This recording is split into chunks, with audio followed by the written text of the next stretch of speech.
வணக்கம். அதிகாரம் 5. இல்வாழ்க்கை. இல்லறத்தில் மனைவி மக்களுடன் குடும்பம் நடத்தியபடி அறச்செயல்களை செய்ய வழிகாட்டுவது இல்வாழ்க்கை அதிகாரமாகும்.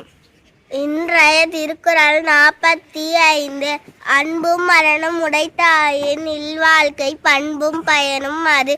பொருள்: உள்ளார்ந்த அன்பு கொண்டும் பிறருக்கு நன்மை செய்தும் வாழ்கின்ற இல்வாழ்க்கையே பண்பு மிக்கதாகவும் பயன் மிக்கதாகவும் அமையும். இன்றைய திருக்குறள் 45. அன்பும் மரணமும் உடைத்தாயின் இல்வாழ்க்கை பண்பும் பயனும் அது. பொருள்: உள்ளார்ந்த